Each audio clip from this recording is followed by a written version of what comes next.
Hello అండి. అందరూ బాగున్నారా? మేము తిరుపతి అయితే వచ్చామండి. ముఖ్యంగా ఇది జపాలి పుణ్యక్షేత్రం. తిరుపతి ఎందుకు వచ్చాము అంటే, నాకు పోయిన సంవత్సరం శ్రావణ మాసంలోనే సప్త శనివార వ్రతం గురించి తెలుసుకున్నానండి. కానీ అప్పుడు చెయ్యాలంటే ఇంట్లో మా నాన్న చిన్నిల్లు కదమ్మా, హాల్‌లో పీఠం పెట్టి చేయాలంటే చాలా రిస్క్. ఇవన్నీ పెద్ద పెద్ద పూజలు, వ్రతాలు మన వల్ల కాదు. చాలా ఖర్చుతో కూడుకున్నవి కూడా వద్దులే అమ్మ అన్నాడు. భక్తి లేక కాదు. కొంచెం రెస్పాన్సిబిలిటీగా ఉండాలి కదా, ఇవన్నీ మన వల్ల కాదు, చాలా నిష్టగా ఉండాలి అందులో కూడా అని కొంచెం భయంతో వద్దన్నారనమాట. సరే అని నేను కూడా ఇగ్నోర్ చేశా. మేము 5 సంవత్సరాల తర్వాత పోయిన సంవత్సరం జూన్ ఎండింగ్లో తిరుపతి వెళ్ళాం. అంటే 2020 స్టార్టింగ్లో వెళ్ళాము. మేము వెళ్ళొచ్చాక మీకు తెలిసిందే కదా, ఒక పెద్ద మహమ్మారి వచ్చిందని.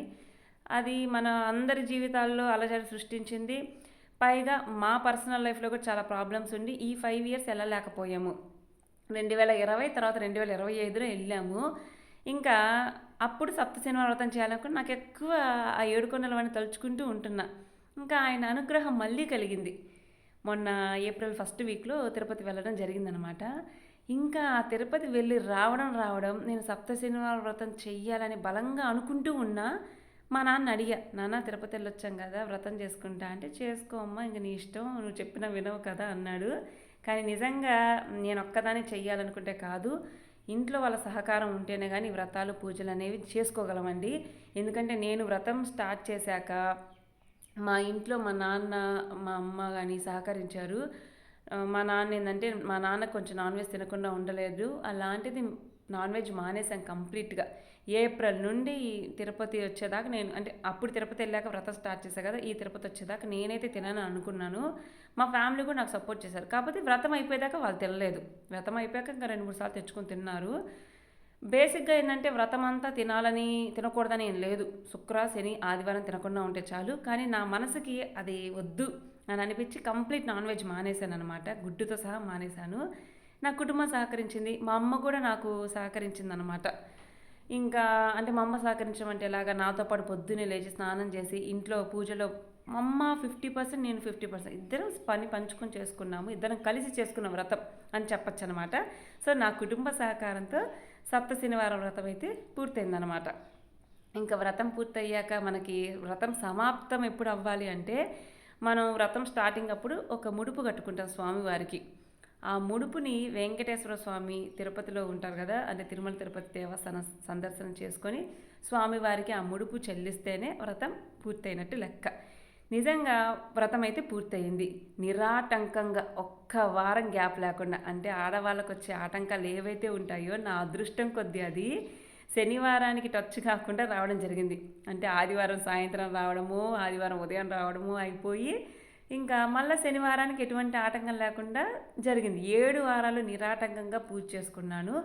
ఇంకా తర్వాత తిరుపతి వద్దాంలే అని అనుకుంటూ ఉన్నాము. పాత ఇంట్లో పెయింట్ల పనుల మీద అసలుకి లాస్ట్ వారం కూడా హడావిడిగా, అంటే ఎలా అంటే లాస్ట్ వారానికి ఏమైనా ఆటంకం కలిగిద్దేమో అనుకున్నాం. కానీ ఆటంకం లేకుండా ఆఖరి వారం పూజ కూడా పూర్తి చేసుకొని ఇంకా తిరుపతి వద్దామని అనుకుంటుంటే, ఆ ఇంట్లో ఇంకా పెయింట్లు కూడా ఇళ్లలో వేస్తారనేసరికి కొంచెం చాలా ఆటంకం అనిపించి ముందు ఇల్లు మారాలి అని అనుకున్నాం.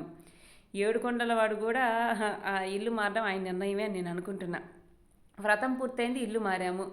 ఇల్లు మారాక కూడా కొన్ని సమస్యలు వచ్చాయి మాకు మా పర్సనల్ లైఫ్లో. ఇంకా సరే ఏందిరా బాబు ఇలా అయిపోతుంది జీవితం అని అనుకుంటా ఉంటే మళ్ళీ అనారోగ్య సమస్యలు. సరే అని మా అమ్మకు కూడా హాస్పిటల్లో చూయించుకొని, ఇలా కాదులే అని ఎట్లయినా ముందు ఆయన దర్శనం చేసుకోవాలి అని అనుకున్నాం. ఇంకా యూట్యూబ్ పేమెంట్ వచ్చింది నాకు కూడా. ఈ డబ్బులు ఎలా అని అనుకుంటే, నాకు 3 నెలలకు 4 నెలలకు యూట్యూబ్ పేమెంట్ అయితే వచ్చింది. ఆ డబ్బులు నా దగ్గర పెట్టుకొని, నాన్న ఈసారి నువ్వేం ఖర్చు పెట్టుకోగాక నేనే పెట్టుకుంటాను నాన్న అని చెప్పి, ఇంకా మా తమ్ముడికి ఏంటంటే కుదరలా, వాడికి మంత్ ఎండ్ కదా డ్యూటీ ఉంటుంది. ఇంకా నేను రావాలంటే చాలా లేట్ అయ్యిద్దిలే అన్నాడు. సరే మేము ముడుపు చెల్లించుకోవాలి ముందు, మేము వెళ్ళాలనుకుంటున్నామంటే సరే అన్నాడు. పైగా మేమేంటంటే పల్లె వెలుగు బస్సులైనా ఏ బస్సు దొరికితే ఆ బస్సు ఎక్కుతాము, ఎక్కడంటే అక్కడ ఉంటాం. వాడు కొంచెం ఏంటంటే ఇబ్బంది పడతాడు అనేసి మేము కూడా అనుకున్నాం. కొంచెం వాడి లైఫ్ స్టైల్ వేరు, మాది వేరనమాట. అందుకని సరే అని మేము ముగ్గురం బయలుదేరిపోయాము. శనివారం అదే ఆదివారం మధ్యాహ్నం అనుకుని సాయంత్రానికి బయలుదేరిపోయి, ఆదివారం సోమవారం ఉదయం కల్లా తిరుపతిలో బస్టాండ్లో ఉన్నామన్నమాట. సోమవారం ఉదయం అంటే తెల్లవారుజాము 3, 2 ఆ టైంలో ఉన్నాం. తర్వాత డైరెక్ట్గా తిరుమల వచ్చేసాం. ఇంకా కొండపై రాగానే వెంకటాద్రి నిలయం కాడ ఆగామండి. కానీ ఒకసారి రూమ్కి ట్రై చేద్దాంలని సిఆర్ఓ ఆఫీస్ దగ్గరికి వెళ్ళి ట్రై చేస్తుంటే ఎంత క్యూ ఉంది. 2-3 గంటలు పట్టిద్ది రూమ్ కావాలంటే అని అన్నారు అక్కడ. ఇంకా మనం వెయిట్ చేయలేక వెంకటాద్రి నిలయానికి వచ్చేసాము. ఇది కూడా బాలాజీ బస్ స్టాండ్ దగ్గరే ఉంటుంది, కొత్తగా కట్టారు. రీసెంట్గా మా ఫ్రెండ్ వాళ్ళు వెళ్ళొచ్చి బాగుంటుందని చెప్తే మేము కూడా అక్కడికి వెళ్ళి లాకర్స్ తీసుకున్నాము, తొందరగానే దొరికాయి. అక్కడికి వెళ్ళి ఇంకా బ్యాగ్లో లాకర్స్లో పెట్టేసి ఫ్రెష్ అప్ అయిపోయాము. తర్వాత ఇంకా వరాహస్వామి టెంపుల్కి అయితే వెళ్ళామండి. వెంకటాద్రి నిలయము చాలా కొత్తగా బాగుంది. టాయిలెట్ స్పెషల్గా ఉన్నాయి, స్నానాల గదులు సపరేట్గా ఉన్నాయి, డ్రెస్సింగ్ ఏరియా సపరేట్ ఉంది, వాష్ బేషన్ అంటే బ్రష్ చేసుకోవడానికి, ఫేస్ వాష్ చేసుకోవడానికి మిర్రర్స్ పెట్టి భలే పెట్టారండి. కానీ ఒకటి మాత్రం చెప్పాల్సిందే, వాళ్ళు ఎంత చక్కగా కట్టినా సరే పాడు చేయడానికి మనం ఉన్నాం కదా భక్తులము. కొంతమంది తెలిసి తెలియక వాటిని పాడు చేస్తూ ఉన్నారు. క్లీన్ చేసే వాళ్ళు చేస్తూనే ఉన్నారు, పాడు చేసే వాళ్ళు చేస్తూనే ఉన్నారు. ఇంకా అలాగ వరాహస్వామి టెంపుల్కి వెళ్ళేసి వరాహస్వామి దర్శనం పూర్తి చేసుకునేసరికి 1:30 గంట పట్టింది. వరాహస్వామి దర్శనం పూర్తయిన తర్వాత ఎన్నో రోజులను అనుకున్నాం వెంగబాంబ అన్నప్రసాదం తిందామని. ఇంకా అక్కడికైతే వెళ్ళిపోయామండి. అక్కడ ఇంకా ఫుల్ రష్. అక్కడ కూడా ఇంకా చక్కగా ఉంది, భోజనం అయితే చాలా ఫాస్ట్గా వడ్డిస్తున్నారు, క్వాలిటీగా టేస్టీగా ఉంది. ఇంకా ప్రసాదం తిన్న తర్వాత మళ్ళీ కూడా మేమైతే ఇంకా క్యూ లైన్లోకి వెళ్ళిపోయాము. ఇంకా చెప్పాను కదా 12కి క్యూ లైన్లో అయితే వెళ్ళిపోయి ఇంకా వాళ్ళు టోకెన్స్ ఇచ్చారు. మొబైల్స్ అవి అక్కడ లాకర్స్లో పెట్టేసి అక్కడే క్యూ లైన్లోనే వాళ్ళు చెక్ చేసిన తర్వాత ఎగ్జిట్ ఉంటుంది, అక్కడ మేమైతే బయటకు రావడం జరిగింది. ఎప్పుడు 2 సార్లు చెప్పాను కదా, పోయిన జూన్లో వెళ్ళాం, మొన్న ఏప్రిల్ వెళ్ళామని. అప్పుడు శ్రీనివాసంలో ఎస్ఎస్టీ టోకెన్స్కి ఆ 2 సార్లు చాలా ఇబ్బంది పడ్డాం. నిజంగా చాలా చాలా చాలా ఇబ్బంది పడిపోయి ఈ మధ్య మేము చూస్తున్నాం అనమాట వీడియోస్లో. మనకి సర్వదర్శనానికి డైరెక్ట్ కొండపైకి వెళ్ళిపోయి ఎగ్జిట్ అంటే మనము వెళ్ళి టోకెన్స్ తీసుకున్న తర్వాత వైకుంఠం కాంప్లెక్స్ 2 అండి. మేము అక్కడికి వెళ్ళాక ఆ క్యూ లైన్లోకి వెళ్ళాక మనకి మొబైల్స్ తీసుకునే లాకర్ ఉంటుంది. తర్వాత మనం చెక్ చేస్తారు కదా పోలీసులు, అక్కడే అండి ఎగ్జిట్ అని ఉంటుంది అనమాట. మనకు టోకెన్ ఇచ్చిన తర్వాత ఎగ్జిట్ దగ్గరికి వెళ్తే వాళ్ళు అక్కడ స్కాన్ చేసుకుంటారు. మళ్ళీ ఎప్పుడు రావాలనేది వాళ్ళు కూడా చెప్తారు. దర్శనం టైము మేము మధ్యాహ్నం 12:30కి క్యూ లైన్లోకి వెళ్ళిపోతే దర్శనం టైం 11కి ఇచ్చారు. వాళ్ళు ఏం చెప్పారంటే మీరు 10కి రండి అని చెప్పారు. సరే అని మేము వెళ్ళిపోయి తీరా ఏం చేసాము, ఫోన్లు లేవు. ఇంకా ఫోన్లు మేము తీసుకోవాలి, లాకర్లో పెట్టేసాం కదా. ఫోన్ లేకుండా దాదాపు 12 గంటల పాటు ఉండిపోయాము. ఫోన్లు లేకుండా బయటకు వచ్చి కాసేపు కూర్చొని మళ్ళీ ఏం చేసామంటే ఫ్రీ బస్ ఎక్కి లాకర్స్ దగ్గరికి వెళ్ళి కాసేపు అక్కడ ఫ్రెష్ అప్ అయిపోయి స్నానాలు చేసుకొని మళ్ళీ ఇక్కడికి వచ్చేసరికి 8 అయింది. ఇంక 8కి మేము కంపార్ట్మెంట్స్లోకి వెళ్ళిపోయాం. ఇంకా 11కి క్యూ కదిలింది. దాదాపు 1 గంట 2కల్లా బయటకు వచ్చేసాం. ఇంకా బయటకు వచ్చాక లడ్లు తీసుకోవడానికి కాసేపు క్యూలో వెయిట్ చేసాము. ఇంకా కాసేపు చల్లగాలికి అక్కడ కూర్చొని తర్వాత మళ్ళీ లాకర్స్ దగ్గరికి వచ్చి నిద్రపోయేసి మళ్ళీ ఫ్రెష్ అప్ అయిపోయి ఇంకా ఎన్నో రోజులుగా తిరుమల కొండపై చాలా క్షేత్రాలు దర్శనం చేసుకోలేదని వెళ్తూ ఉన్నాము. ఈసారి ఏం చేసామంటే మరుసటి రోజు నాకు ఐడియా, కొన్ని వీడియోస్ చూసా యూట్యూబ్లో. నేను కూడా 120 రూపాయలకు 6 ప్రదేశాలు దర్శనం చేసుకోవచ్చు అని చూసరికి ఆ బస్ స్టాండ్లో బ్యానర్ కట్టున్నారనమాట. అక్కడికి మా నాన్న చూపించి, నాన్న ఈ టికెట్ తీసుకుంటే మనం దర్శనం చేసుకోవచ్చు అంటే, ఎంత ఓపిక ఉందా అమ్మ నీకు, మనం తిరగగలమా అన్నారు మా నాన్న. లేదులే నాన్న తిరగచ్చు అనేసి ముందు టికెట్ అయితే తీసుకున్నాం ముగ్గురికి 320 రూపాయలు పెట్టి. ఇంకా ఫస్ట్ మనకి శిలాతోరణం దగ్గరికి తీసుకొచ్చారు. శిలాతోరణం కాదు, శ్రీవారి పాదాలు. శ్రీవారి స్వయాన మొట్టమొదట అడుగు పెట్టింది శ్రీవారి పాదాలు. అది ఎత్తైన ప్లేస్, ఇంకా తిరుమలలోనే ఎత్తైన ప్లేస్ అనమాట. ఇంకా తర్వాత శ్రీవారి పాదాలు దర్శనం చేసుకున్న తర్వాత శిలాతోరణం, చక్రతీర్థం. శిలాతోరణం అంటే అది 150 కోట్ల సంవత్సరాల క్రితం నాటి శిల, న్యాచురల్గా ఏర్పడిన ఆర్చ్ అనమాట. ఇంకా చక్రతీర్థం కూడా మీకు స్వయాన అక్కడ విష్ణువు చక్రం వదిలిన ప్లేస్ అనేదో అంటారు. ఇంకా అది చక్రతీర్థం దర్శనం చేసుకున్న తర్వాత మాకు నీరసం వచ్చేసింది. ఇంక మన వల్ల కాదులే, మా ఓ పక్కేమో టైం అయిపోతుంది. ఆ రోజు లంచే చేయలేదు మేము కనీసం. మళ్ళీ ఏం చేశారంటే ఈ చక్రతీర్థం అయిపోయాక వాళ్ళు బస్సు, అంటే ఈ బస్సు ఎలాగంటే మిమ్మల్ని తిప్పదనమాట. అంటే మిమ్మల్ని ఒకే బస్సు తిప్పదు. మిమ్మల్ని ఇప్పుడు మీరు ఒక బస్సు ఎక్కారు, శ్రీవారి పాదాల దగ్గర వదిలిపెట్టారు, మీ పని అయిపోయింది, బస్ స్టాండ్కి రండి, అక్కడ మళ్ళీ అలాంటి బస్సు ఇంకోటి వస్తుంది, ఎక్కేయచ్చు. శ్రీవారి పాదాలు అయిపోయి శిలాతోరణం, చక్రతీర్థం అయిపోయింది. వాళ్ళు ఏం చేశారు, మళ్ళా బస్ స్టాండ్ దగ్గరికి తీసుకొచ్చి జపాలి తీసుకెళ్ళారు అనమాట. జపాలి కూడా తీసుకెళ్ళట్ల వాళ్ళు నెక్స్ట్ పాప వినాశనం వాళ్ళ ప్లాన్. ఈలోపు వేరే వాళ్ళని బస్సు ఎక్కించుకున్నారు అచ్చం జపాలి వరకు. ఆ అచ్చం జపాలి వాళ్ళు దిగండి అంటే మేమేం చేసాము, దిగేటప్పుడు ఆమె ఉంటుంది, మిమ్మల్ని దిగమని నేను చెప్పలేదు కదా జపాలి వరకే అంటే, మీరు ఇప్పుడు కానీ జపాలి దిగితే నెక్స్ట్ ఇవన్నీ తిరగలేరు అన్నారు. సర్లే మాకు తిరగకపోయినా నష్టం లేదు, మాకంత ఓపిక లేదు అని మనసులో అనుకుని జపాలికి దిగాం. ఎందుకంటే జపాలి వెళ్ళడానికి కూడా చాలా టైం పట్టిద్ది. ఇంకా 6 పుణ్యక్షేత్రాలు ఒక రోజులో ఇంపాసిబుల్ అని నాకు తెలిసి. పొరపాటు మనం తిరిగినా ఫాస్ట్గా ఏదో చూసాం మామ అనిపించుకుని తిరగాల్సిందే. మేమైతే మ్యాక్సిమం టైం స్పెండ్ చేయడానికి ట్రై చేసాం. శిలాతోరణం, చక్రతీర్థం, శ్రీవారి పాదాల దగ్గర. అండ్ తర్వాత వచ్చేసి ఇక్కడ జపాలి వెళ్ళి మనశ్శాంతిగా ఆడ ఉండి తిరిగి రావడానికి మాకు 2 గంటల టైం పట్టింది. అంటే ఇది మెట్ల మార్గమేనండి. దాదాపు 300 మెట్లు ఏమో ఉంటాయి. 1 కిలోమీటర్ ఉంటుంది అనుకుంటా ఈ దూరం. నాకు అంత క్లారిటీ లేదు. మెట్లయితే ఉంటాయండి, కానీ అంత కష్టమేం కాదు. కొంచెం వయసు పైబడిన వాళ్ళు ఏంటంటే మోకాళ్ళ నొప్పులు ఉన్న వాళ్ళు టైం పట్టిద్ది. సో మేము ముగ్గురం, నేనేం ఫాస్ట్గా నడుస్తున్నా, మా అమ్మ స్లో, మా నాన్న స్లోగా వస్తున్నారు. మా నాన్న పని ఏమో అయిపోయింది, నా వల్ల కాదమ్మంటారు. రా నాన్న. అసలు జపాలి అనే పదం నేను 2020లో ఫస్ట్ టైం వినడం అండి. అంతవరకు నాకు తెలియదు తిరుమల దగ్గర ఈ జపాలి ఉందని. అప్పుడు విన్నాను, నాకు అప్పుడు ఇంట్రెస్ట్ లేదండి. నిజం చెప్తున్నా, నాకు శివుడు, విష్ణువు, ముఖ్యంగా శివుడు అంటేనే ఇష్టము. కానీ ఇప్పుడు ఆధ్యాత్మికంగా ఉంటున్నా కాబట్టి ఇప్పుడు నాకు తెలిసింది శివకేశవులిద్దరూ ఒకటే. ఇంకా రాముడు, కృష్ణుడు వీళ్ళందరూ కూడా నాకు అసలు ఐడియా లేదు. కానీ వాళ్ళ గురించి నాకేం తెలిసింది ఇప్పుడంటే, విష్ణుమూర్తి అవతారమే రాముడు, కృష్ణుడు, వీళ్ళందరూ కూడా విష్ణుమూర్తి అవతారాలని తెలుసుకొని నాకు ఇప్పుడు అందరి దేవుళ్ళ మీద, కానీ ఒక్క దేవుడిని మాత్రం నేను ఆరాధించనండి. సాయిబాబాని మాత్రం అస్సలు ఆరాధించను. ఇంకా ఆంజనేయ స్వామి మీద పరమ భక్తి ఈ మధ్య ఇయర్ స్టార్ట్ అయింది నాకు. ఎందుకంటే ఆంజనేయ స్వామి మనకి శక్తిని, ధైర్యాన్ని ఇస్తాడండి. ఖచ్చితంగా భయాల్ని తొలగిస్తాడు. ఆయన మీద నాకు గట్టి నమ్మకం ఉంది. ఆంజనేయ స్వామి కూడా శివుని అంశాన్ని రీసెంట్గా తెలుసుకున్నాను నేను.